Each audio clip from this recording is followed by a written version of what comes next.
Thank you for listening to this podcast from TRE, Talk Radio Europe, your voice in Spain and around the world. For more information, please visit TRE.radio. Discuss, challenge, inform, comment, viewpoint on Talk Radio Europe. Giles Brown. Live comment and discussion with studio guests. Viewpoint. It is Tuesday, the 8th of April. Welcome to Viewpoint Talk Radio Europe's current affairs show with a invited guest where we discuss the issues of the day with you for the next 2 hours. If you wish to get involved with this morning's show, then these are the numbers. To contact TRE, please call 952 78 4000. Email studio@tre.radio. Send us a WhatsApp on +34 645 99 67 95. Message us on Facebook, Talk Radio Europe Official, or tweet us at TRE Talk Radio. And I'm joined in the studio by Andres Gallardo. Let's have a look at the front pages. Okay, the front pages of the UK this morning. Several papers lead on the baby who's become the first woman in Britain to be born from a transplanted womb. Gift of life is the Daily Mirror's headline, as it pictures the mother, Grace Davidson, smiling alongside her sister, who donated her womb. In an interview with the Daily Mail, Grace describes having her first period 2 weeks after the transplant and crying with her husband at the positive pregnancy test. For the Daily Express, it's a great testimony for NHS work that will bring hope to women. In other domestic news, The Sun reports on Manchester City star Jack Grealish, who was allegedly slapped in the face by a Man U fan at Old Trafford. Meanwhile, elsewhere in the Financial Times, it's perhaps some more serious news, is Donald Trump's threat to hike duties on Chinese imports in an escalation of the trade war that's triggered mounting fears of a recession. For the Daily Telegraph, it quotes Trump in its headline, "Don't be a panican." The president says the term refers to a new party based on weak and stupid people. As the paper reports, there's an apparent reference to Republicans panicking about the U.S. economy. The Times says there's a split in the White House between those who see the measures as part of a long-term reorientation of the U.S. economy and others who want them to be a negotiating tool for cutting trade deals. The Daily Star recalls that the Liz Truss mini-budget by marking up Trump as a lettuce on its front page. Finally, the main editorial in The Guardian says the new economic era will require strategic boldness from a habitually cautious Prime Minister. So those headlines from the top today. Top of my paper pile on this Tuesday, the 8th of April, is the following. The iPaper, billions wiped off pensions amid worldwide stock market turmoil. Or shock market indeed. Financial Times, Trump's issues new China tariff threat. The Metro, Trump's quote-unquote medicine helps the world economy goes down. Yes, indeed, a Mary Poppins reference. The Guardian, Trump threatens extra 50% tariff on China as panic grips markets. The Daily Telegraph, Trump, don't be a panican. Meanwhile, Daily Mail, baby born after womb transplant in UK first. The Mirror, Donor Sisters Amazing Act, baby born after UK's first womb transplant, gift of life. Express, they're going with the womb news, first baby born in UK womb transplant mother. The Times, no pause in tariffs, vows Trump as stocks sink. The Sun, Grealish slapped in face by United fan. And finally, the Daily Star, man babies doing even more than iceberg Liz to sink world economy. Is Trump the new lettuce? And also one in the Times as well saying, who needs a husband? A pet will make you just as happy. So we have the poll running on the Facebook page, which is Talk Radio Europe Official. Go to that and please vote on our Facebook page, because what I am asking today in today's, I won't call it the poll of polls, but in today's poll, I'm asking the following question, which is as follows. As China looks set to respond reciprocal tariffs, do you think there can be any winners in a trade war? Yes, 11% think there can be winners. 88% think no. 1% don't know. If you want to get your viewpoint across, these are the numbers. To contact TRE, please call 952 78 4000. Email studio@tre.radio. Send us a WhatsApp on +34 645 99 67 95. Message us on Facebook, Talk Radio Europe Official, or tweet us at TRE Talk Radio. And joining me on the panel today, Andres Gallardo. Andres, good morning to you. Good morning, Giles. You were reading the papers there, and yes. It was Trump. Womb. Yeah. Womb. So shall we talk about Jack Grealish then? Jack Grealish and a lettuce. I mean, Liz Truss, bless her. I mean, she only crashed the UK economy. I mean, Trump seems to be going for crashing the world economy. Should we? I mean, every day since he took power, you sort of flick on the news on the website in the morning, and he's done. You know, it's. I mean, I don't often feel sorry for Stephen Ritson, but morning, Stephen. But you have to think he goes to bed at night with his cup of Horlicks, and is in bed tucked up with his teddy bear and his Enid Blyton's Guide to the Economy, and he must get up in the morning and go, good grief, because it's all changed overnight. We have no, as Donald Rumsfeld once famously said, there are no knowns. And then there are unknown knowns or known unknowns or whatever, and we are definitely in known unknown territory when we're looking at Trump's tariffs on the world economy. Now. No, because the thing is, go off. Please. Let me start saying. In all fairness, Trump is doing what he said he was going to do. So in that sense, he's true to himself. So that's the positive side, if you like. Well, Trump 2.0. I mean, Trump, the first time round, we were like, okay, he's saying all these things, but he's the new kid on the block, and therefore he didn't actually know what he was doing, and it was the chaotic bunch of people getting fired and going through, press secretaries there very, very quickly.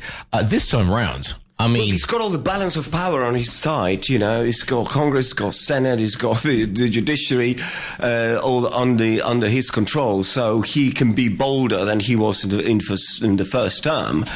The reality is that, as I said, he's doing what he said he was going to do. Yeah. Nobody believed he would do what he said he was going to do because he's absolutely bonkers, and I cannot describe it any other way. Before we go any further, I've got a bit of this, sorry. Travel chaos! Because apparently I'm getting some news in just quickly. If you're coming in to Marbella, there's a huge traffic because you're backing up all the way to La Cala. So if you're trying to get into Marbella, take the Piaje, the toll road. Thank you very much for that travel news. My apologies, Andrew, and good morning to Stephen Ritson, who's actually showing me a picture of that full warned cup of Horlicks. Right then, so, as we were saying. Yeah, the reality is doing what he said he was going to do. Nobody believed that he was going to do what he's doing because he's absolutely bonkers, as I said, and he's disrupting the whole world economy, all the trading patterns. He's upsetting everyone, and he's creating a new age of protectionism in the economy, which we haven't seen really. Last time we saw something like that was in the 1930s, and look what that took us to. So historically, we know that protectionism hasn't worked. It didn't work in the 19th century when there were the first signs of, sort of tried to do and consume what your country can produce. We cannot produce. We cannot be self-sufficient. No country in the world can be self-sufficient. That hence trade. And I think Trump hasn't understood that particular point. Having said that, he still enjoys quite a lot of support in his bases in America. Just to tell you that last Saturday I was having lunch with an American guy and his wife. The first thing I said, of course, me being me, I said, how's your mate doing? Referring myself to Trump. And they were really happy with the policies he was putting in place. They believed that the industry would have a revival in the United States. A lot of investment would happen there, and the economy will thrive for Americans. And they truly, truly believed that. And I was surprised to see that despite all the comments from international renowned economists around the world saying this is the wrong route, still people, educated people, by the way, I mean, these people, they weren't mugs, there were people, but they still truly believe in the promises that Trump has made. The American economy is going to be fantastic and it's going to grow and everyone is going to be much richer. When we are already seeing the signs that the whole thing is collapsing, not only in America, but all around the world. And do we deserve that? They say, and Trump is saying, that we deserve it because we have mistreated America over the years. But really, have we? If we look at the figures in terms of trade, you don't see that. I mean, in Spain, for instance, I always bring Spain to this to the equation because perhaps we are in Spain, but the trade is in favour of the United States. I know the European Union, which we're part of, is a different thing, but is punishing countries like Botswana. Botswana, they export to the United States diamonds, but they cannot buy. That's going to upset Melania, isn't it? A lot of the products from the United States because they don't consume it, and you have to take into account the economic power of the consumer in different countries, and of course there's going to be a difference, but that is because affordability in most cases. So I think he's got it certainly wrong. Everyone, it's not me saying it, by the way, Giles. I mean, leading economists around the world are advising. But in the words of Michael Gove, I think that, the world, everybody's getting pretty fed up with experts, quote unquote. We need to get experts because obviously that's what they do. They can analyze the trading systems in the world, and certainly they know more than you and me, Giles. Let's pull away from this and a quick promotion, by the way. Next week I've got a real estate guru coming in from from Florida. He does this across America real estate program. He's coming to the show. He's going to be on the panel with you, Andres, and we'll talk about several things happening in the real estate business both in the States and over here in Europe, and we can talk about Spain and everything like that. But this is going to have this uncertainty is going to have an effect on all our businesses, on all our investments, on our pensions, on our food prices. And the one thing that markets really hate is uncertainty, because as for all we know, Trump could get up tomorrow morning and he could have an epiphany, and that's not a cocktail tonight, and then go, good grief, I was wrong, and then he gets rid of all the tariffs, and then the following day he could get up and go, actually, I've changed my mind again. With tariffs are back on, and this time they're 100%. Just you hit the nail on the head. Is that the expression? Yes, indeed. There are two words in economy. Economy is not an exact science. There are two words in economy that are very, very important. One is confidence, and the second one is uncertainty. Yeah. When there is confidence in the economy, the word describes what's going to happen. People will invest. People will take steps into, consuming, spending, and all of that. When there is uncertainty, which is what Trump has created. Not in America, around the world. I mean, this is the whole point. It's around the world. What's happening is the nature of uncertainty is that it contracts the economy. People, if you were a businessman, Giles, and you wanted to set up a factory, would you now go to the United States to set up a factory today? Probably the answer is no, because you don't know. I mean, you might go there today, but you don't know what Trump is going to do tomorrow. Well, not only that, if you're an investor, if I'm the CEO of Brown's Patent Widgets, right? Purveyor of the finest widgets known to man since 1873, and I want to make a major investment in any country in the world, I want to be able to say, okay, how much is it going to cost me to set this up? What's the projection? What can I see my forecast being for widgets? Should I put it in the States? Should I put it in Vietnam? Do I put it in Pakistan? Where do I build my? And you have no idea at the moment what the economy is going to be doing. And you know, markets hate uncertainty, investors hate uncertainty, which is why we've seen the only thing that's doing well, I mean, is the gold market, because traditionally everybody throws their money into gold or into government bonds, because we may see governments having to unleash borrowing to counter this hard hit we're going to take on the world economies. Yeah, but I mean, investing in gold or government bonds doesn't make the economy grow.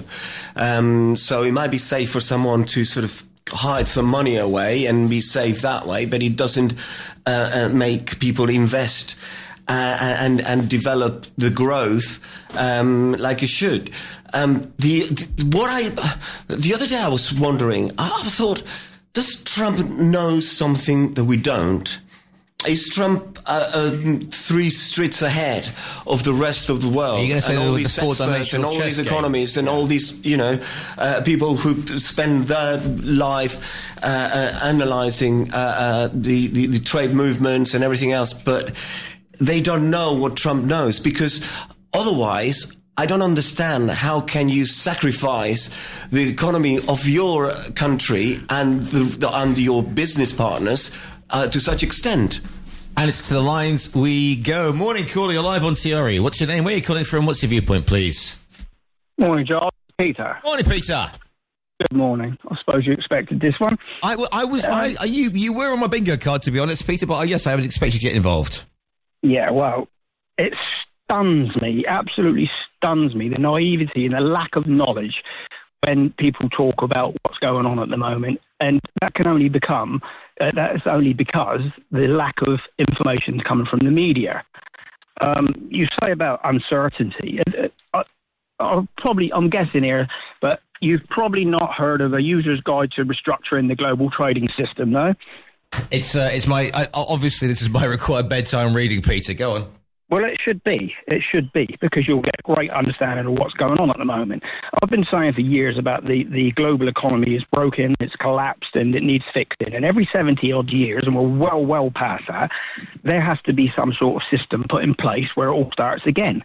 And this is what's happening. Maybe it's the Great Reset, I don't know. But you can go back to Frankenstein Island, you can go back to the Federal Reserves and how it all started, and the global, and in my opinion, because no one can sit here and say Trump's right or wrong, because we don't know. And this is Thatcherism and Reaganomics on steroids. And we know exactly what he's trying to do, or at least I do, because I've read up on it. But the plan is out there. If you look up, I don't suppose you've heard of Stephen Miran, Miran, and you talk about experts, probably as economists go, there's probably no one smarter than that man, and he's the man that wrote the article I've just told you about, which is what they call the Project 25 or the Mar-a-Lago, what they call it, the Mar-a-Lago Accord, which is the Plaza Accord 2.0. I don't suppose you've heard of the Plaza Accord either. The 2.0, the Plaza Accord of 1985, when they reset the dollar, where all the countries sat down, Japan and Germany and the UK sat down, and they decided that they needed to take the value of the dollar down. Now, as Trump keeps saying, the dollar is overvalued, so much overvalued it's untrue. It's the world's default currency.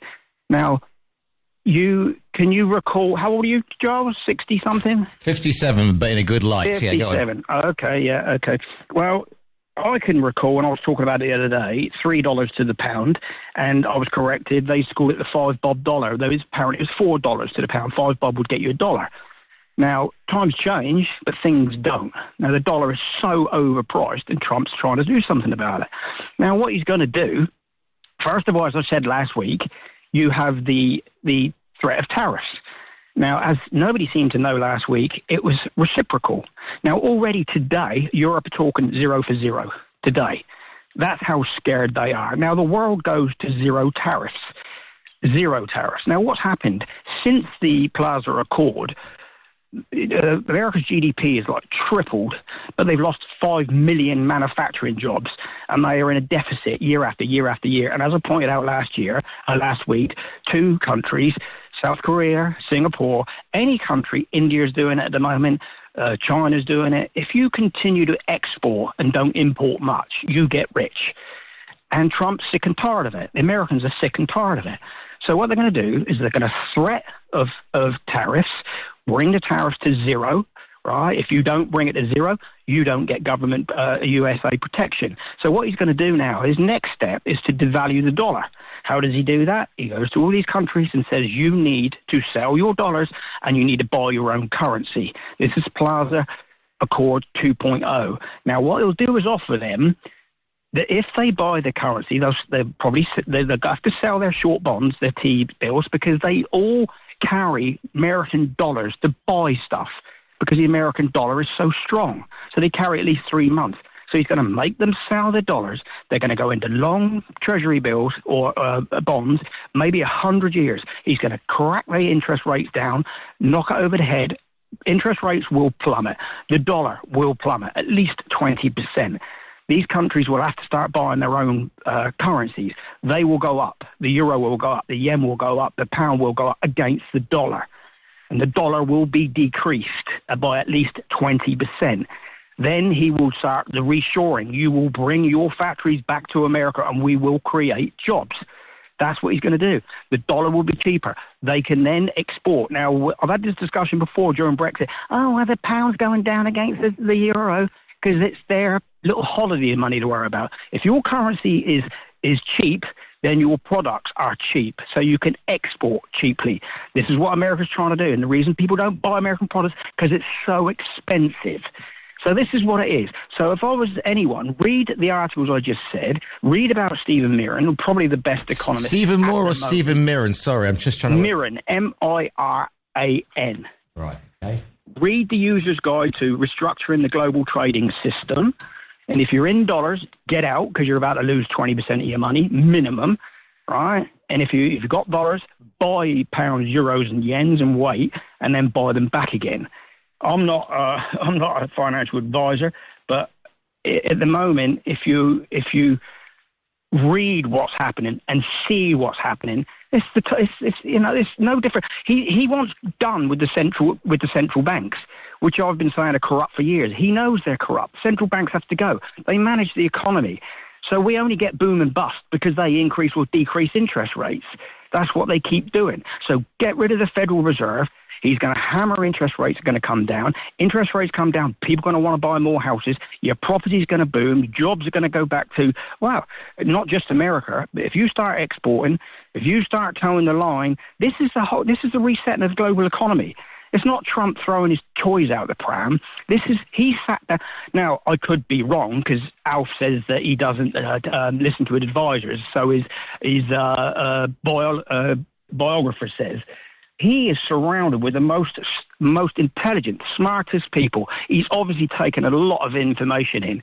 But he's been saying this. Have you seen the viral videos of back in the 80s? He's been saying this since the 80s. It was with Japan. It's with China. It's against India. And I'll give you another example. In America, anything gets exported into America or imported into America. Anything under the value of $800 is not taxed. So these companies all around the world, American companies, there's 1,000 of them in Ireland because they just registered there. These companies, what they're doing is they're putting stuff at $800. They're ordering it from China. China send it into America. They're paying no taxes. $850 billion a year getting into America with zero taxes. That's your Temu and all these things. This garbage is coming in. They're paying no taxes on it. He's going to reset the world's economy. Whether that works or whether it doesn't, we won't know. History will tell us. Yeah. So we'll have Trumponomics. What happens if it doesn't work? This is a big gamble, isn't it, Peter? I mean, if it doesn't work, we get civil unrest. Well, you're only getting civil unrest because they hate Trump. Or they hate the fact that they can't put. What happens if grocery prices go through the roof? I mean, what happens if people are trying to struggle to get their food if we're having to grow our own vegetables? You see what I'm coming on this? I mean, it's so early in the. Sorry, Peter, go on.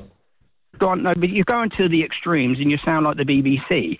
I mean, it's going to have to play out. It could go wrong. Yeah. We could be Jimmy Carter stagflation on. Just want to read out what Steve. Something has to be done. I found who you're talking about. This is his statement. Okay, this is and thank you for pointing this out, Stephen Mirren. The best outcome is one in which America continues to create global peace and prosperity and remain the reserve provider, and that other countries not only participate in reaping the benefits, but they also participate in bearing the costs. By improving Biden sharing, we can enhance resilience and preserve the global security and trading systems for many decades into the future. It's all about sharing costs then, basically. This whole administration, be it NATO, be it whatever, it's all about America thinks they've been hard done by and screwed over by the rest of the world. Which you have to admit they have been. With NATO, they've carried more than their fair share. That I agree with you on that. With everything, they've carried more than their fair share. They are a nation that has been. This is another thing that Trump's going to do. If you don't toe the line, if you don't go zero tariffs, he's going to pull. If he will offer the way he's got to get these countries on board to do this, to revalue their currencies. See, back in the day, in the Plaza Accord in '85, you were able to negotiate with those countries because they were your allies and their friends. Now a lot of them are against Trump and they're the globalists, so they're kicking back. So it's a question of who's going to win. Now, personally, before anyone phones in and says, I personally like this system. This is Reaganomics. This is Thatcherism. This is loads of money. We're all going to do all right, and the work's going to come in. This is what's going to happen. The globalist agenda hopefully will die on its ass. But what he's going to say to these countries is, if you don't toe the line, you won't get protection. This is this thing about NATO. He'll say to them, okay, you don't devalue your currency and you continue with the tariffs. You don't get American protection. You don't live under our umbrella anymore. There's no way we're going to send B-2 bombers to slaughter the Houthis all up the Straits of Hormuz just because Europe's trade is something like 20-odd% that goes up there. America's is 3%. Yet America are patrolling those waters. America are sending their ships out there. It's about time that the world woke up and realised that the big guy, the head honcho, if we all not toe the line is the wrong word, we can all get on and we know we've got protection from America. Because let's face it, without America we don't have it. You know, what Putin and co are doing would be a drop in the bucket compared to what they do if Trump wasn't around or America wasn't around. So we need peace through strength. We need a working economy. We all worry about the climate and the global, so we've got to stop shipping stuff around the world. And not only that, what I talked about the minimus, what's it called, the minimus competitive thing, this $800 that goes in America. The only reason China can do that is because they got Uyghurs that are working for nothing. They've got slave labor. That's why they can do that. And that's why they can do it in India. And that's why they can do it in some of these countries. So all your lefties, all these people that say, get rid of the slave labor and all that and protect the climate, he's doing it. That's what he wants to do. And as far as I'm concerned, and none of us, like I said, none of us going to know. This is something that, our children are either benefit from or lose out from. Like I said, it could be Jimmy Carter's stagflation on steroids. It could be Reaganomics and Thatcherism on steroids. But he's certainly going for it. But this is the Mar-a-Lago Accord, Plaza Accords, Point 2. Read what I've just used, Stephen Mirren's paper, and you'll know what's going on. Peter, as always, throwing his toys. This is a resetting of the world's economy. Thank you. Yeah, indeed, Peter. Thank you very much for your call in. Go to a quick break and then back with more Viewpoint. Viewpoint with Giles Brown. And this show is brought to you by St. James Global Private Clients. They're pleased to announce their expansion into Spain, specialists in providing and preserving global wealth with a 40 years experience in helping clients enjoy their retirement and their lifestyle. For expert financial advice for Spanish tax residents and to maximize retirement income, contact St. James Global Private Clients at info@stjamesglobal.com. St. James Global, protecting your assets and growing your wealth. To the messages we go, and here are the ways to get in contact. To contact TRE, please call 952 78 4000. Email studio@tre.radio. Send us a WhatsApp on +34 645 99 67 95. Message us on Facebook, Talk Radio Europe Official, or tweet us at TRE Talk Radio. Okay, to the... Andreas is banging his head on the desk. No, okay. Stephen Laws, good morning to you, sir, who's written in on studio@tre.radio. Hi, how refreshing to hear someone that knows what he's talking about, as opposed to the usual criticism and Trump derangement syndrome, TDS, we get every day on here and the even worse Ritson programme. I'm sure that Stephen will reply to that in the manner to which it has been sent. Meanwhile, let's go back to... It is immoral for governments to borrow money now to make our lives better when we know that it is our children, in capitals, who will have to pay this money back. From Batson Paul from Manilva. Meanwhile, good morning. Okay. Trump is good for the news business. Well, he hasn't ended the Ukraine war. He hasn't ended the Gazan war. He certainly profited from ransacking the government. It's time to dump the Americans. That's a T-shirt and a half. There's nothing they produce that can't be sourced elsewhere, and no firms are going to come to the US in the short term, regardless of what Donny thinks, unless the US is happy to absorb much higher costs due to higher labour cost and the cost of building a new factory. It's the idea that they're going to suddenly, all these old, sort of like a Transformers movie, all these old robots will suddenly start moving again. It's a cult, like a TV station evangelical religion. Gold's been down for the past 3 or 4 days, but back up to $3,000 trillion Oz this morning. Trump knows nothing. He makes up shot. Not the actual word. I can't say that. Restructuring the world economy like Lettuce Liz used to do. While the concept has gained attention in financial circles, its feasibility remains a subject of debate among economists and policymakers trying to make sense of Trump's decisions. It's been criticised as QAnon for tariffs. I like that. That's what Stephen Maran said.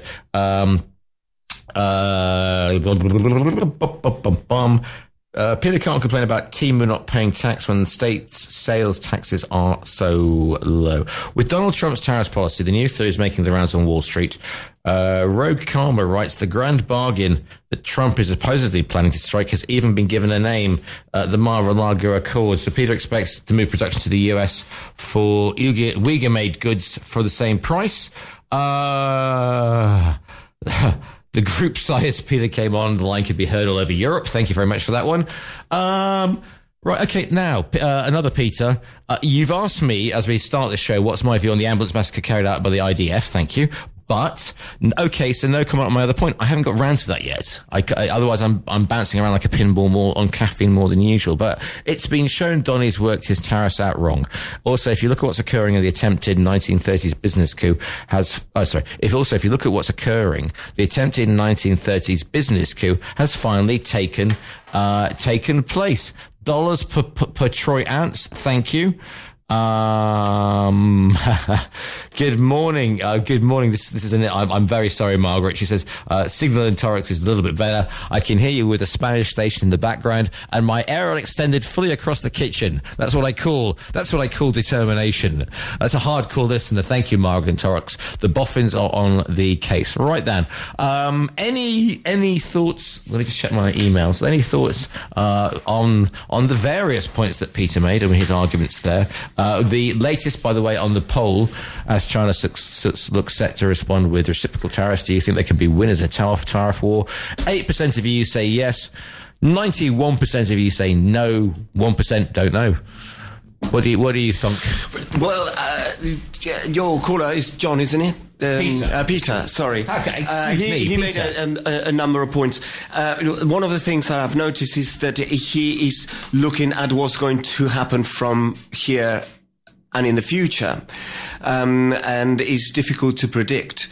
All we can comment on is, in real terms, is the picture of today, and how governments around the world are reacting to the tariffs, what's doing to the prices of goods being traded, how is that affecting inflation, how that inflation will sort of have an influence on what happens with interest rates. I mean, Peter was saying interest rates will gonna come down. Well, they won't come down if we have a high inflation. Also, he is thinking that the dollar should lose so much value that manufacturing in the United States is going to be the way forward. Some of these things, I mean, I'm not saying that they're not going to happen. They could well happen. I can't see it. The good thing about programs like these is that you can sort of have a different view of what's going to happen. The reality, I don't know what's going to happen. I have an idea or a personal opinion on what's going to happen, but the picture today is the stock markets have lost a lot of value. The dollar has lost a little bit of value, but marginally, so little this noticeable. The pound has had a big hit, and the euro has had a big hit. So, or bigger hits than the dollar. So, all of the things is. What he's done is put the world into turmoil, and going back to what we were saying earlier, is created uncertainty. Uncertainty is in the short term is going to be bad for the economies around the world. And another thing that is created, that I don't think is going to be a good thing for the United States, is that countries are looking for different markets to flood their products. We have got Pedro Sanchez in China today, representing the European Union. Apparently, he's got a good relationship with Jinping or Jinping. The Chinese. Yeah, Chinese guy. So they're looking at different markets. I mean, some projections say that we're going to find alternative markets very, very quickly. I doubt that. Because what they consume in different parts of the world is not the same as what is consumed in the American market. But nevertheless, it's creating or pushing governments and businesses to look for alternative routes that don't go through the United States. And all this is happening today. What Peter is projecting for the future, and his economist of choice is predicting what's happening in the future, we'll have to wait and see. He may be absolutely right in that he's got hit the head on the nail with all his predictions. I can't see it personally, but I hope I'm wrong, and then growth and prosperity flourishes around the world. I can't see it today. 952 78 4000 is the phone number. Few bits of pieces coming in. Have you filled your pantry? No. Why? Because grocery is such an old-fashioned word. Excuse my French, but we're all mucked, not the actual word. And when I say we all, I mean we common people, not billionaires. Thank you from Roman. Looking at if tariffs are so bad on the US, why does the rest of the world impose them on the US? People are sending me a lot of pictures of penguins. Thank you for that.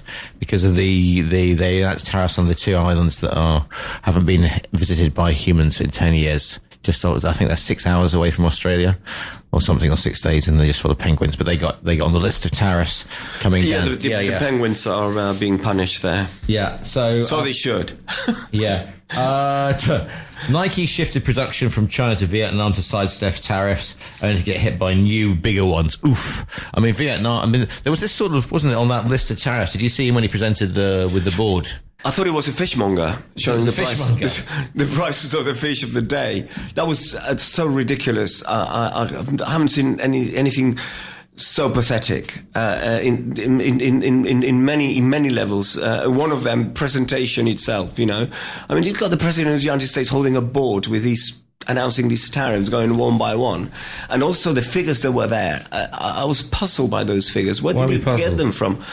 Because they are not real figures. He's created an equation to tell us how much the United States are being punished, when those figures are nowhere near to what the trading figures are. It's quoting the European Union at 39%. Where does he get that from? I know where he gets it from. He's created his own formula to come to that figure, to show the American people, look what they're doing to us, when in reality that's not the truth. Look, since the Marshall Plan in Europe, we've been in the hands of the United States for many things, for investments, for products, for all sorts of things. So he can't say that he's had it bad for decades, as he said on TV the other day. He hasn't had it bad for decades. They've taken advantage of their powerful position. And we have accepted that. Going to the lines again, we've got a caller coming in on this one. 952-78-4000. Morning, call, you're live on TRE. What's your name? Where are you calling from? What's your viewpoint, please? Giles, Peter. Yeah, Peter. Yeah, just to make another quick point, because your guest, sorry, I forgot his name. Andreas, when you talk about inflation, one of the biggest drivers of inflation is oil. You'd probably agree with me on that? Most manufacturing... One of the factors, not all of them. No, I didn't say all of them. I said one of the driving factors. Yeah, the price of energy, yes. Yes, energy. Now, you said that the stock market's crashing around the world. Last night in the Asian markets, I think the Nikkei is up by 7%. So it's starting to come back because it was temporary. Now, the reason it's coming back is because already Europe are talking about zero tariffs. But going back to oil is down in the last 3 months, about 21-22%. Now, we have conflict around the world. We have saber rattling with China. We have the conflict in Russia and Ukraine. We have the Israel problem, and we have the Houthi problem and the B-2 bombers going out there. So all this conflict around the world at the moment, and yet oil is tumbling. Now, if oil goes down, as I've said before, when all people screaming during COVID that these oil companies should pay more taxes and that, $60 a barrel, it's difficult to make profit once it goes below $60 a barrel. The countries that will make money are the advanced countries. Now, already, Saudi have stepped up to the plate and said, we're going to produce more oil. They're going to start pumping because certain countries are not adhering to the rules and regulations of OPEC, i.e. Iran and Russia are pumping more oil. So when Saudi start pumping, oil's going to go down. If it goes down below $60 a barrel, which we're about 62, 63, I think, at the moment, then Iran and places like that are going to struggle to make money. Now, he's negotiating with Iran at the moment. Again, very smart move, because Iran won't be able to sell their oil. They won't be able to get it out of the ground at a profit, so they'll be losing money hand over fist. And when oil comes down, inflation comes down. So we don't know. And we've all had inflation. I mean, not only that, inflation, there's a lag in inflation. So whatever you do today, it's normally 18 months down the line before we see the result of that, whether you raise or lower interest rates. There's an 18-month lag, give or take. So if we do move into deflation or inflation now, it's what was implemented 18 months ago. Trump can't just turn out the lights like that on the economy. It just doesn't happen. You can't get inflation overnight. It has to. And also, like Jaguar Land Rover and companies like that, saying they're not sending their cars out. They've got enough cars out there to sell for 3 years. That's why they're doing it, because they're waiting for this to settle down, and then they'll decide what to do on prices. So we don't know if inflation is coming. But also, I think Trump can use inflation to his advantage. Now, no president has ever, I think maybe one, I can't recall who it was, but I don't think any president gets re-elected after inflation when the economy is damaged. But Trump can't be re-elected unless he changes his constitution, or unless he backdoors it by running J.D. Vance and him as his running mate, and then J.D. Vance quits and he becomes president again. So they can do it that way. But your worries of inflation, if we do get inflation imminently, then it's from 18 months ago. It's the policies of Biden or the rest of the world. So, what you're doing is you're panicking today, and you're not even sitting down and thinking it through. So the world, as I said, the world's economy's got to change. It's got to change. Globalism didn't work. Thanks very much for your call in there, Peter. Going to take a quick break, and then we're back into the last 3 minutes or so this morning's Viewpoint, the first half. Viewpoint with Giles Brown. Now then, a few bits and pieces coming in. If you want to get involved, get your viewpoint across. These are the numbers. To contact TRE, please call 952 78 4000. Email studio@tre.radio. Send us a WhatsApp on +34 645 99 67 95. Message us on Facebook, Talk Radio Europe Official, or tweet us at TRE Talk Radio. Quick look at what the poll's doing at the moment on Talk Radio Europe Official. Do you think there can be any winners in a trade? You're 12% yes, 87% no, 1%, which apparently is just the algorithm, according to my sources, say that they don't know if there are going to be any winners or not. Pedro Sanchez is a total hypocrite. Pedro Sanchez, he's not a yes, thank you, he's just a hippo. He lectures everyone about human rights and cozies up to China with the worst human rights record in the world, which routinely tortures and murders its minorities, just like Hitler did. Thank you very much, Paul Manilva. Now, 2 minutes before we hit the news. Andreas. Just very quickly to comment on what Peter just said. Now, I don't know where he gets this time frame of 18 months for inflation to hit. When we have seen a number of inflationary things happening very, very quickly. When the supply chain collapsed around the world, we saw the price of cars going up very, very quickly. When we saw during COVID, when all that money from Europe went on to help countries towards that, and I remember at the time saying that is a recipe for inflation, and it happened very, very quickly again. So I don't know why Peter thinks that there is a time frame where inflation starts growing when we have seen in recent years. It can happen very, very quickly, and the only recipe for tackling inflation, unfortunately, the only recipe we have is to put interest rates up, and that's what happened then. Contained inflation. If it happens again, then the idea of interest going down, as Peter projected to happen in the future, may not happen as he's predicting.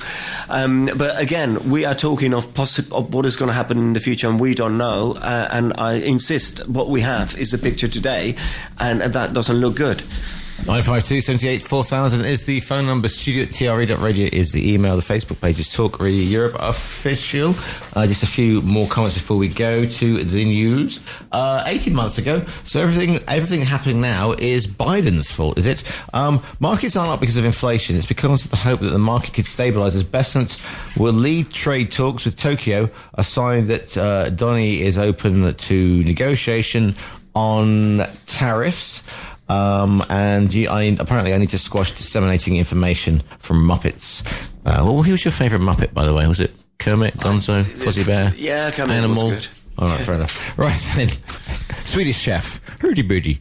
Right then, coming out to the national international news at the top of the hour. Then we're going to be back with a little more. I know you can hardly take it. A little more viewpoints. That's coming up in the second hour. But first, we go to London for the international news, and then catch up with Bob with the national news. Back with more viewpoints after this.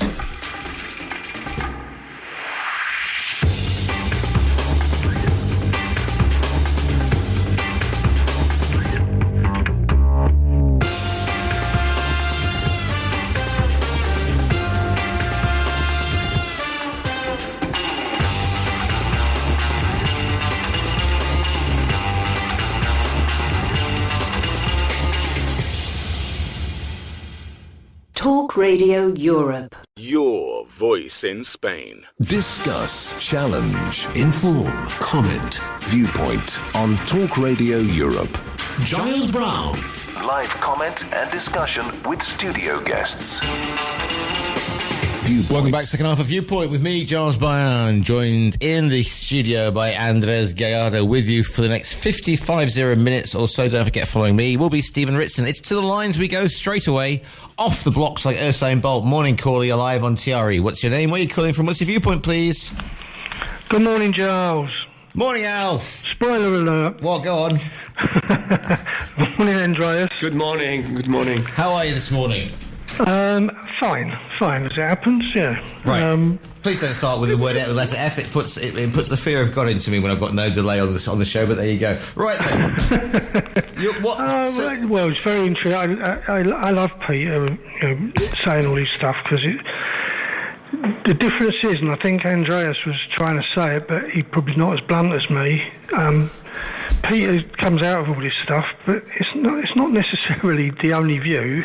He may think, it's the only opinion in the world that counts, but there are other opinions, and I can't imagine for a moment that the rest of the world are going to sit back and just let Trump roll on the way he wants. I think there will be other pressures that will be applied in different ways for different reasons that will define what happens in the future. So I don't think all that, and yes, he is right. Of course, Trump needs to break what was there in order to impose what he wants, because that's, in my humble opinion, is the sort of person he is.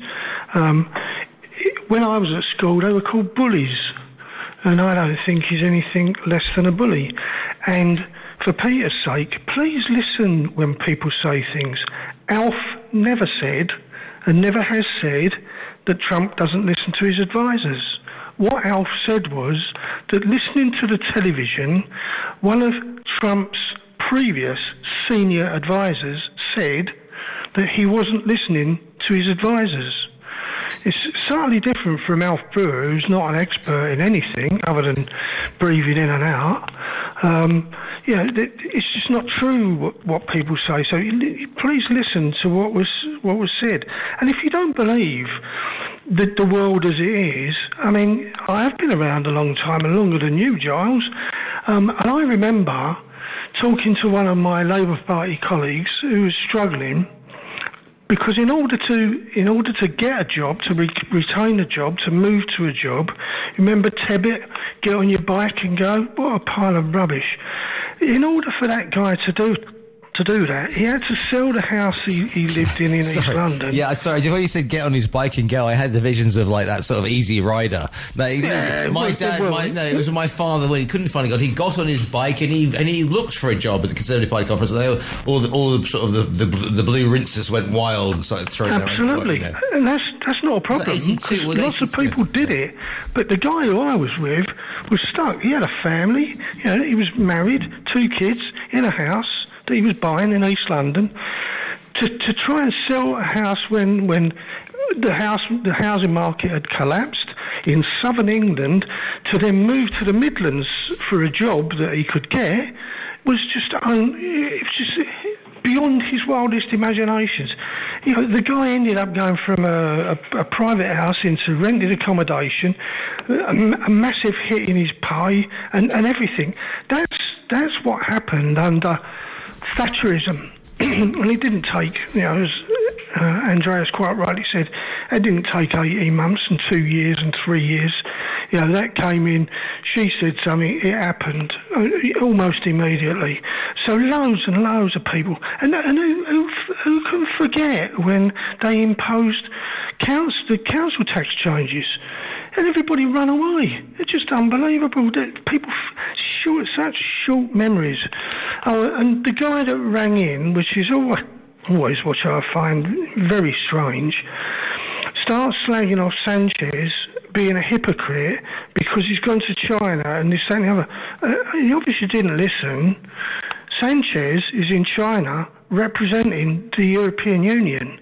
He's not there representing Spain. He obviously will talk on behalf of Spain privately and all that, but you can't slag him off because the European Union say we need to be in discussions, like most world leaders, with the leadership of course we hate what they're doing to the Uyghurs and what they do to their own people. We hate all of them. We hate what happens in a lot of Africa. We hate what happens in a lot of Southeast Asia. But, we still have to trade. We still have to talk. We still have to do business with them. So to just, I'm packing my suitcase up and going and I'm never talking to you again, isn't the way of the world. And Trump is teaching us that now. So, don't slag off politicians for doing the job job that we want them to do. Slag them off by all means when they do silly deals to stay in power, like I did with Sanchez. But no, just why are you chucking silly stones from outside the greenhouse? Short for me. Okay. Yeah, okay, thanks very much for that. 952-784000 is the phone number, studio@tre.radio is the email, the Facebook page is Talk Radio Official. You can WhatsApp me on +34 645 9967 95. Andreas? Yeah, just a little comment, because I mentioned my American friend on Saturday, defending Trump, and when we went on to manufacturing, he said, oh, well, you're happy to consume goods from countries where perhaps they're exploiting the workers there and everything else. This is a subject that I've already formed an opinion, because of course nobody wants to. Oh, I sound like bloody Keir Starmer there. You don't want to see people being exploited.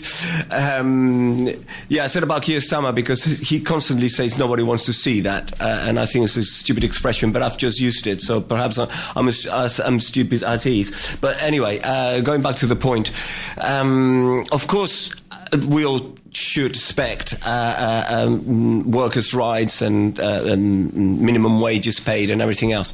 But as a consumer in Europe, when I buy a T-shirt made in Vietnam, I don't want to be responsible for the employment laws of another country or the employment conditions of where it is made. It's just a fair deal. I go to the shop, I pay the money, I take my T-shirt, and that's $9.99. I don't want to have the responsibility of making sure the people who made a T-shirt are in good conditions and everything else. And I know that could be controversial. I think the same about recycling. I buy the product, I consume it, and I throw it away. I don't want to be the person responsible for recycling that, because I haven't made the product. So if you make the product, you think about the recycling before it comes to me. I'm just a consumer. So I just wanted to make that very, very quick point, because it's come out and on a couple of comments from Peter before. We've all become globalized. We are now we're a global economy, like it or lump it. But we buy. Nothing is. My friend Patrick famously went and bought me with his tongue firmly in his cheek when he went to Washington. He bought me a Make America Great Again T-shirt, which was made in Honduras. When I looked on the inside of it, therefore, I mean, when you talk about building cars or building whatever else, the parts come from all over the place. I mean, people have been banging on about iPhones. Look at Airbus. It's a consortium of 3 countries: Great Britain, France, and Spain, and the different parts are made in different countries, and they're assembled in Toulouse, in France, and Rolls-Royce in England produces the engines and all of that. It's all become like that, a frictionless trade is what we are expecting, and what we want. A good liberal will tell you that. The policies of protectionism and tariffs. They're not liberal policies, I know you got a call, so yeah, indeed. I have to shut up. To the lines we go. Morning, caller, you're live on TRE. What's your name? Where are you calling from? What's your viewpoint, please? All right, me again, John. Oh, you again. That's a very world weary sigh there, Peter. Well, when you get Alf coming on banging on about Thatcherism and pointing out all the bad bits, there's good and bad in everything. And I'm not going to sit here and say she was fantastic. She'd done a good job of what she did. But she was a woman of the moment, a person of the moment, like Trump is. Now, whenever Alf goes on his anti-Thatcher rants, he always forgets that the reason she got into power was because we were coming off a 3-day week. We were the sick man of Europe, and the country was broken. That's why she got into power and stayed into power for so long, because everybody started to earn good money, created jobs. And I left school in 76. She would come into power in 79. And as I said before, you know, we all remember the Harry Enfield, loads of money, the plasters and the building that was going up. And Alf always goes on about the housing crisis and manages to get Igaron in East London in, which 99.9% of your viewers don't know nothing about. Now, as for housing crisis, as I've pointed out before to Alf, and he seems very embarrassed to talk about it, is he bought a property under Thatcher's massive discount. So he took a property out of the social housing, and then he sold it at maximum profit on the open market, bolted down to Spain, invested his money in Spain, then complains that he doesn't get his heating allowance or his pension. So that's the sort of people we have to listen to when they talk about anti-Thatcherism. Because I grew up under a Labour Party, and I can remember the 3-day week. I can remember the shops in darkness. I can remember not being able to have any heating on at home. So that was why Thatcher came to power. And that's exactly why Trump is coming to power. Because the world is broken, it's not working. So whether you like it or lump it, then it needs changing. And that's why he's gathering so much strength. Got some more... just quickly, Giles. Yeah. Just very quickly, I have never in all my lifetime sat down with people so often recently, and the first topic of conversation or the topic of conversation is the cost of living. Now, that didn't happen overnight. And as for what Andrea said, it was a unique thing, COVID. So supply dried up overnight, never as it happened before, and then money was printed. That's why we got inflation. And inflation is a result now in the last year of COVID 5 years ago. Nothing to do with Trump policy. Right. It's because of the supply and demand. Loads of calls coming in. So that's good. Yeah, no, what I was trying to say with inflation, it can happen overnight, and it did happen overnight, and we still haven't seen the effects of the Trump policies on inflation yet. But we will soon see it. We're not going to have to wait 18 months, as you said before, to see the result on the inflation. More calls coming in. Morning, caller. Thanks for holding. You're live on TRE. What's your name? Where are you calling from? What's your viewpoint, please? Hello, Felix, sir. Morning, Felix. Good morning. I just would like to say something about Peter, because I like him because he always gives his sources, which he did when he came on first. And so discussion can begin that it's based on something real. However, I dislike personalization of stuff taking place. And the first thing that Alf said was Peter coming out with all this stuff, very, very sarcastic. Peter coming out with all this stuff, which set the wrong tone immediately. And I think that my own view is that the issue of Ukraine is quite a central issue, because when Biden was in charge, there was a real danger of nuclear war. The NATO was geared up against Russia. All sorts of arms were piled into Ukraine to fight the Russians. Russia was being made into the evil thing on the earth, and so on. And it was heading, in my opinion, to nuclear war, which could happen very quickly, even by accident. And one of the things, I don't want to talk much about Trump here, but one of the things that was obvious to me that Trump did was he talked to President Putin. So the president of one continent was talking to the president of another continent. And Biden had boasted that in the 3 years that he was in power, that he had never spoken to Trump or to Putin one time, not once, no communication whatsoever. And what Trump did was there was a release valve there for nuclear war, against nuclear war, and I like to give him credit to that. Now, on the question of Ukraine, a man here said that there was a stalemate, Tim, and there was no stalemate in in Ukraine at any time. Russia was in the ascendancy. And just after he spoke, about 4 weeks ago, Russia took control of the part that I forget the name of it. The part that Ukraine had moved in on. Right. Okay. Had taken position. What's the name of that? Kursk. Yes. Kursk. Yeah. Yeah, Kursk. So Russia actually managed to expel them from Kursk, and so that was a big lie that was put forward here by Tim on your program. He said there was a stalemate. There was no stalemate. There was no stalemate. Russia is in the ascendancy. Okay. It has control.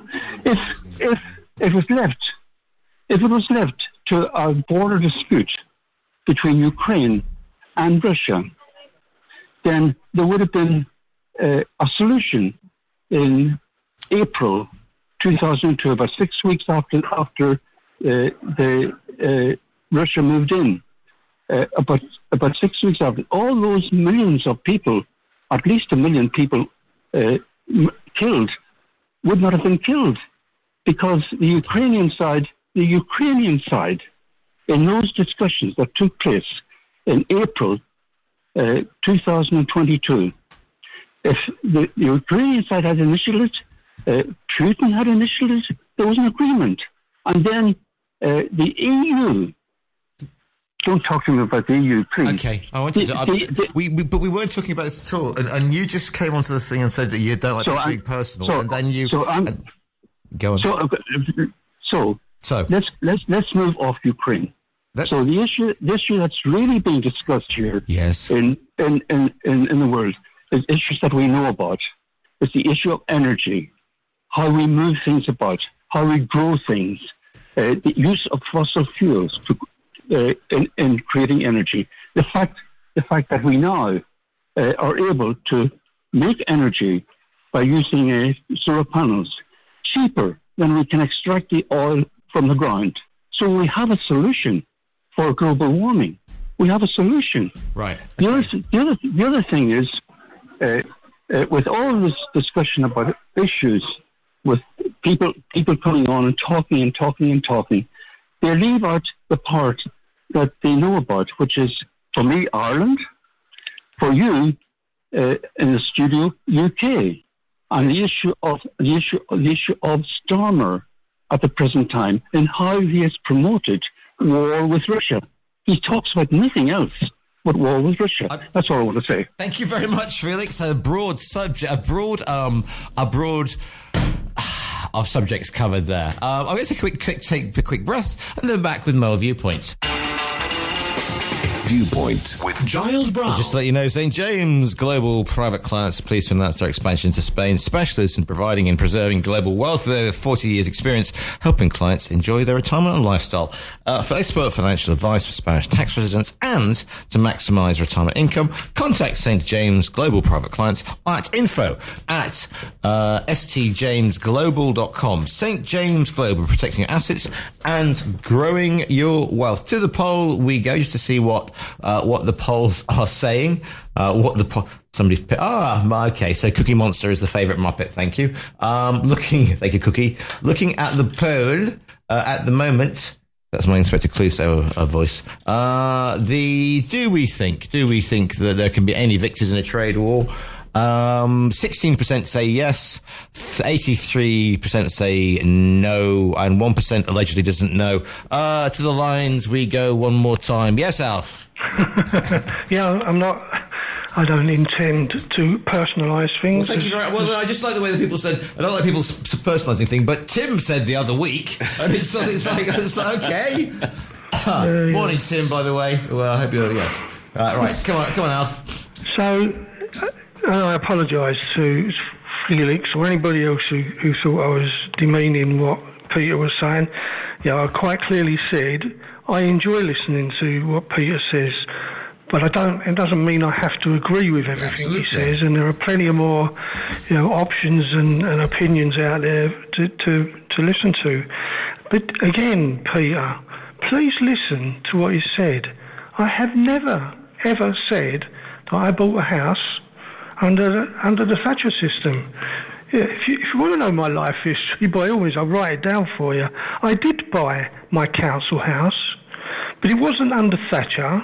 It was under Newham Council, one of the London dying boroughs, because the only people left in the boroughs were old people, because youngsters had been driven out of London to Essex, to Kent, to Hertfordshire, to wherever they were driven out of London, and you ended up with piles of elderly people in London who needed more services given from less money coming in, because they all had, whatever they get, council tax discounts and whatever.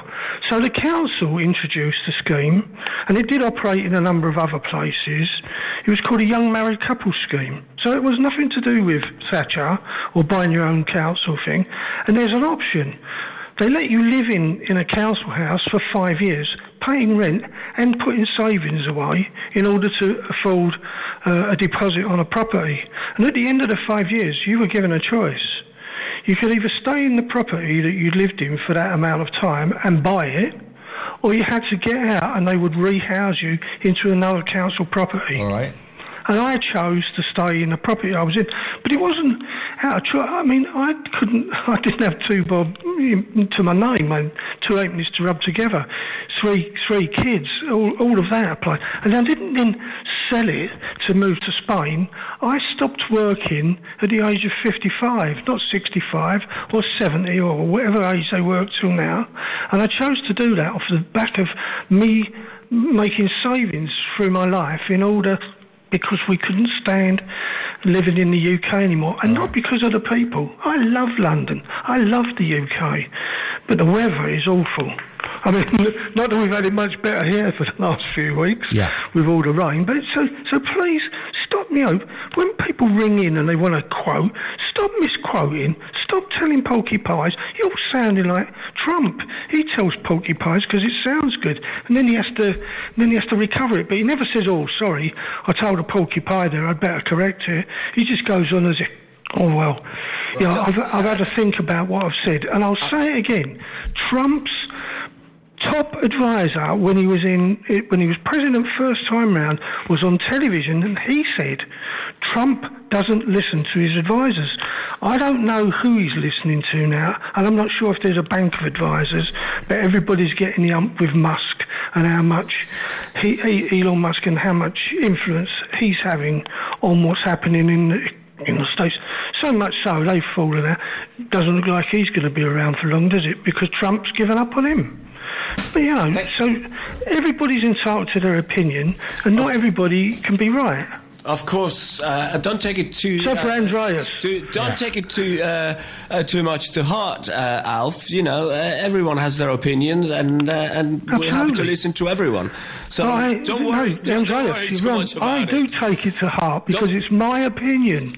It's my opinion. Of course, it's not somebody else's opinion. And if I say that's my opinion, that's my opinion. But I lived all my life in politics. You would have changed somebody's opinion. Just to tell you, whether you benefited from the Thatcher right to buy council houses or not, it's irrelevant. Your own personal story.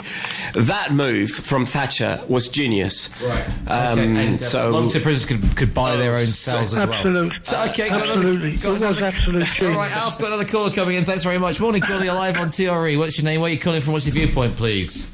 Hello, it's Jason. Hello, Jason. Giles, all right. So I don't waste my time with a personal comment upsetting people. I don't waste my time with that. When you can upset everybody with one statement, which is that I believe the human race is a failed species, right? What? And I'll tell you why. Because, unlike all the rest of nature, we expose our young to the psychological trauma of war, and adults seem to think the solution is more war and aggressive posturing, but they're not really thinking of the future or the children. War, like in Ukraine and like in Israel, has a dramatic psychological negative effect on the children.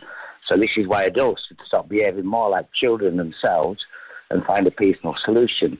The other point we're a failed species is while we're busy fighting ourselves, while the climate in the world is falling around at our knees, what we should be doing, of course, is working together to prevent a looming catastrophic, definite climate crisis, which will affect our children in the future. We are a failed species because we're selfish, short-sighted, politicians posture from a safe distance, smoking big cigars in a bloody back room somewhere, right, while people are on battlefields and civilians suffer.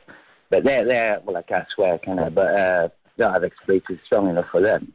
But the point is, politicians only care about short-term politics, about themselves, getting re-elected, dress things up in fancy words. You can justify anything with BS, can't you, right?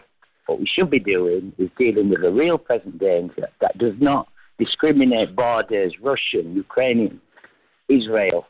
That is going to affect us all, which is this planet. And on top of, do you realise, Giles, we've got 20,000 tonnes of junk floating around in our atmosphere because we want to explore space. We want to spend trillions terraforming Mars when that money would be better spent sorting the SH1T out on this planet. That's all I want to say.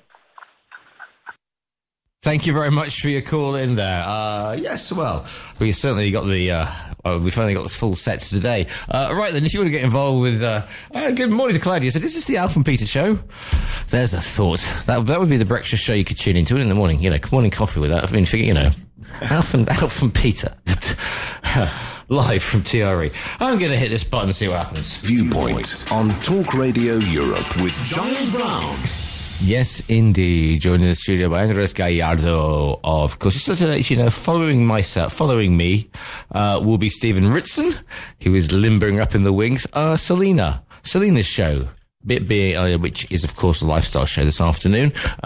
She's live from 2 till 4 at 5 minutes past 3. She's speaking to Jessica Merchant, who will be giving us a recipe for cottage cheese toast. Now, that sounds in a world gone crazy. I think the tariffs on cottage cheese toast should be investigated anyway. That's happening as well. And also, she's talking about bread. It's a very foodie show, bread and milk, as opposed to bread and roses, which was the Transport and General Workers pub I used to work in. Anyway, moving swiftly onwards. Jenny Wood joins Hannah for TRE in the afternoon. She'll be talking about wild courage. Go after what you want and get it. So there you go. And Franny Katz joins her, careful how you say it. And on 25 to 6, she'll be talking about gorillas in our midst. A zookeeper's tale of hand-rearing baby gorillas. I tell you, after doing Viewpoint the second hour, I could hand-rear baby gorillas myself. And then, before Harold Brereton joins us live. No, in fact, I got the wrong day. Excuse me. That's how thing on. Excuse me. It's Tuesday. I'm completely fried. Hannah will be, so start again. Selena will be speaking to Ruth Franklin, who'll be talking about Anne Frank, and then, she'll be chatting to Rob and Dave Nicholson about the Cannon Hall Farm. And then Selena, Hannah's guests include Charlotte Rodriguez from the world of wine, which I think we'll all bloody well need. And then she'll chat to Daniel Gray about Sundays and how they've changed over time. Before Alan Moore joins Hannah about the ups, downs, and not so funny life in rural France, which I spoke to him about that a couple of months ago, so there you go. Before this show is repeated at 7 o'clock, and Howard Brereton, in the meantime, will be with us from 6 until 7. 952 78 4000 is the phone number. To the lines we go one more time, because, hey, you throw the dice on the casino, that is TRE, and you get this one. Morning, calling live on TRE. Good morning, Felix, sir. Good morning. It's Felix. Can you hear me? I can hear you loud and clear, Felix. At least we can have truth on this program. I actually wrote down what I've said when he came on the program, and I'll repeat again. Peter comes out with all this stuff. Now that is an obvious put down. You don't talk about people coming out with all this stuff if you're not trying to put somebody down. All right. And I began by pointing out that Peter uses a different method. Yes. Because he gave us some sources for us to follow up on. And by the way, Giles. Yes, Felix. What is the name of this person who is coming on next week? I will supply that by the end of the show, Felix. Okay, right. Okay. Okay. Now, second put down I want to deal with. You said that. Can I elaborate on liberal? My taking up Tim would on his conviction that there was a stalemate existing in Ukraine. Right. That my taking up of that was a put down by me. You were trying to be funny. But it wasn't funny because it's a real issue. There are a lot of people who think that there's a stalemate in Ukraine and that Ukraine have got the opportunity, the possibility of defeating Russia. It has no opportunity of defeating Russia. Okay. Russia is in control of the war in Ukraine. Okay. The only way that they can actually defeat Russia is by means of getting NATO on the ground in Ukraine, which is really what Starmer and Macron were trying to do with this talk about an immediate ceasefire. Felix. Okay, I know you don't want to hear this because you don't want to hear stuff about Ukraine and you don't want to hear the possibility of nuclear war coming out of Ukraine. Okay. But that is a real possibility. And yes, okay, Felix. Bye. Yes. He said bye. Did he say bye? Okay, and that was that. I think he said bye. I think he said bye. Okay. Please, guys, ladies and gentlemen, girls and boys, and whatever our show is identifying as today, can we please not make it, he said that, they said that, they said that, okay? Let's try and keep it on topic so that we can go somewhere. Otherwise, we just go, the first hour was interesting and insightful. The second hour, it made me think either all my meds are either taking effect or they've worn off. You know, I don't drink, but blimey, O'Reilly, in the next 15 minutes, you're going to have to hold me back from the tequila. So, I was just going to say, Margaret yes. Thatcher said... Anyway, where were we? I just wanted to, just going back to the origins of the program. Protectionism. This is my take on protectionism, which is what Trump is trying to do with the American economy. For goodness sake. Yes, go off you go. Come on. Sorry, not you. I'm just getting. People think I'm a rhino, you know. I just sit here and I just take stuff. You get noticeably impatient with Felix, but not with Peter. I'm sorry, I'm an equal employees hater. Then you're all a bunch of stuff. So off you go. Come on, let's go. But you hate everyone equally. I'm leaving. That's had enough. Okay, bye, Giles. Anyway, while Giles has left the building, I will just tell you guys. There is an element of danger with protectionism. He's back. Ladies and gentlemen, don't panic. I'm not doing the program on my own because. When you rely only on your products and your production, you are taking away an element of competitiveness, which is what makes companies to innovate, for instance, and all of those things. So the fact of if we have trade around the world and getting influences from different parts and assimilating some of the things that are being done in different parts makes us better. To isolate our countries into what we can produce and what we can do, firstly, is impossible because we don't have everything that one country will need. So there's always going to be an element of trade. But if you sort of shut your borders in such a way, you're going to miss out on first competitiveness. The fact that the consumer can benefit from competition by having better prices, and more importantly, innovation, research and innovation for a lot of companies in all sectors of the economy. So that's why I think that the Trump protectionism of the economy is not going to be in the no so distant future, a positive thing for America, and perhaps they might be left behind to those countries that continue to trade and continue to innovate and so on. 952 78 4000. I'm glad that Giles is back at the building. 952 in control of the. I've got a bunch of kittens. I got a bag of kittens that I take outside and I punch it hard after this show. To contact TRE, please call 952 78 4000. Email studio@tre.radio. Send us a WhatsApp on +34 645 99 67 95. Message us on Facebook, Talk Radio Europe Official, or tweet us at TRE Talk Radio. Those are the numbers to get in touch with us on TRE. Sorry about that, Julie. I just gave Julie a heart attack because she is the one who programs in all the what's coming up. And having read the wrong day, I just gave her an absolute cornery. 952 78 4000 is the phone number. Studio@tre.radio is the whatever it is now. Where are we here? I'm just looking at my bits and pieces coming in at the moment via me wise. 9 minutes if you want to get your viewpoint across. Apple plans to send more iPhones to the US from India to offset high costs of tariffs, and that's apparently coming in. Looking at what else we've got coming in today. Saying that Mark Carney, what's coming in on the wires. We're going to be back after this.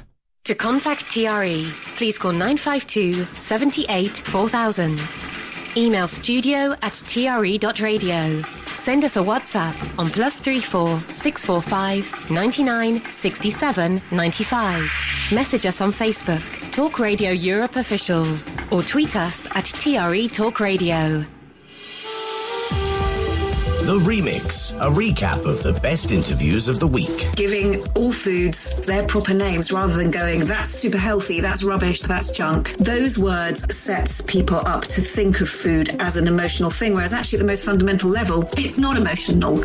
In the office, try to have a cup of coffee with the person that furthest away from you in terms of thinking, in terms of background. You can learn something remarkably about that person, but at the same time, you'll also learn something about yourself. Tune in Saturdays and Sundays from 2 p.m. and help the public understand that these are not caricatures. You know, these are people with real problems trying to do what I think is a really important job, and so they are brutally effective. What they do is not illegal, but it can cause a lot of harm. The Remix on TRE. Yes, indeed. Catch up with most of the programs. You can catch up with most of the programs on TRE via the website, which is tre.radio. Andreas, should we go to the nuclear option? And you want to mention Meghan Markle? Or you don't? I know. It's been so controversial that I thought maybe we should be talking about Meghan Markle. Can we just end on something apart from your favourite Muppet? You know, I don't have favourite Muppets. I was never a great fan of the Muppets. No.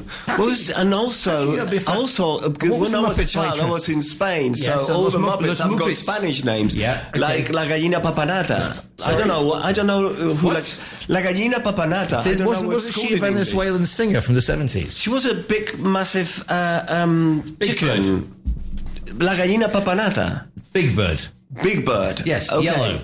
So I didn't know it was called Big Bird. The yellow thing is Papanata. Okay. So that's why I'm not getting involved into the Muppets because I'll get the names What was wrong. Fuzzy Bear then? Was it El Oso? Sorry? Who was Fuzzy Bear? Was it El Oso Odoroso or something? Something like that. Okay. Yeah. Kermit la Rana. What was the frog? Kermit la Rana. La Rana... Verde. La Rana... dicharachera or something like that. So... Sorry to say, I can't get involved in that. Okay, fair enough. With all the Spanish names. Swedish chef for me. Yeah. Always a Swedish chef. And Meghan Markle. Yes, right, so, go on. No, I've got okay, okay, fine. You just let you drop that one in there. You just say Meghan Markle just to sort of as a just to lighten salve. up the programme. Okay, so fine. Yeah, your listeners don't argue with each other. Yeah, okay, fine. 952 78 4000 is the phone number. Studio@tre.radio is the email. The Facebook page is Talk Radio Europe Official. You can WhatsApp me, yes, you can, on +34 645 9967 95. Yes, indeed. Looking at some of the bits and pieces coming in, which they're not. So, okay, the poll is saying, can there be any winners or losers in a trade war? Yes, think 16% of you think yes. 83% think no. 1%, which is probably, I don't know, the thing. Say that they don't know. 95. People don't understand that we've been paying tariffs to everyone, but they haven't been paying to the US. This long overdue. Even Obama and Pelosi called for this. Short memories on the left. Guaranteed, this is from John, guaranteed that the richest sold their stocks before it all crashed in order to buy back at a cheaper price. Who will own US companies? The richest is evidence that a massive scam that will end when the next president drops off all the international tariffs. Yes, indeed. I mean, do we think they're trying to short the economy? Right, okay. Maybe if they'd made a habit of making good quality cars that last, you wouldn't have lost those jobs. You lost those jobs due to greed, not tariffs. Are some of the posts that we're getting, and an awful lot of pictures of Trump out playing golf, of course. Is it possible the whole calculation behind Trump's tariffs is that he thought no one would retaliate? He says that he needs to pick up a history book and look at what happened in the 1930s. Yes. Look, Giles. I mean, in the car business, for instance, when the Asian cars enter the market in Europe, for instance, they wanted to make the cars here in Europe to be sold around Europe.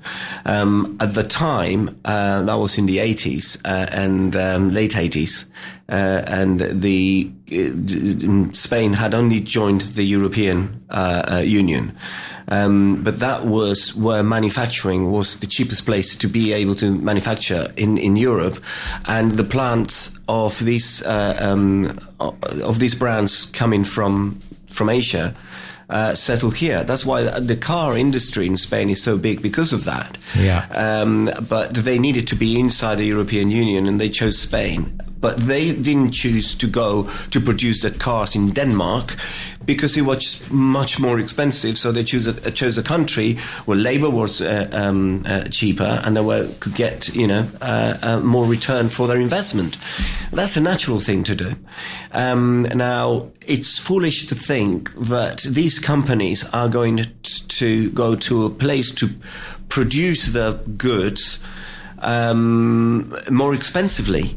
They're constantly looking to produce the goods cheaper because there's a profit margin, and that is going to continue to be. I don't see why Trump cannot see it, and people who support Trump cannot see it, because what I cannot see myself is all these secondary, all this industry going to reinvest in America when they moved out years ago, because you're still going to have to pay a lot of money to produce goods in America, and if you're not ready to pay $10,000 for your iPhone, so better these items are made in China.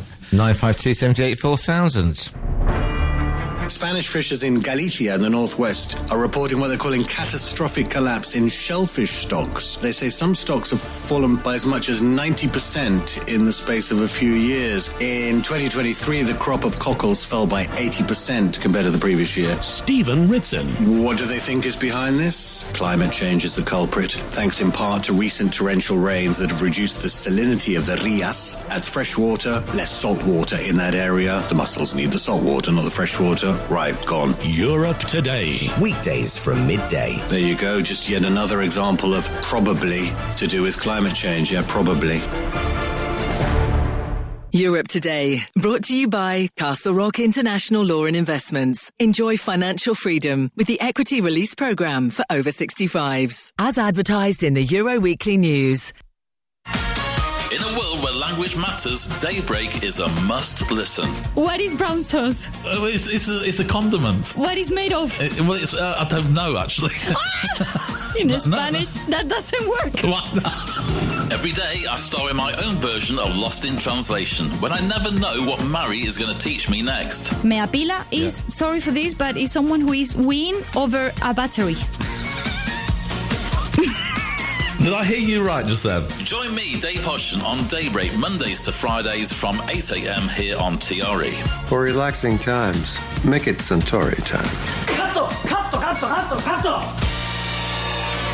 Daybreak is sponsored by High Zero F500, the bionic mop. It sweeps, it mops, it dries. HighZero.es. Use the discount code TRE at checkout for free delivery.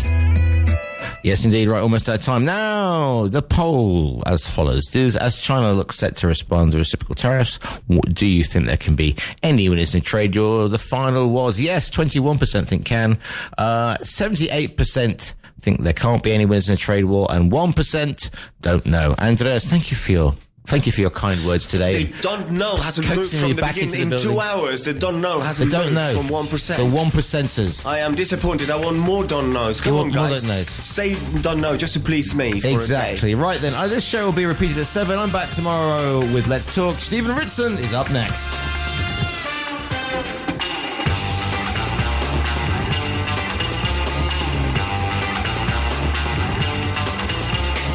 The views expressed on Viewpoint by invited studio guests and callers do not constitute an opinion endorsed in any way by Talk Radio Europe.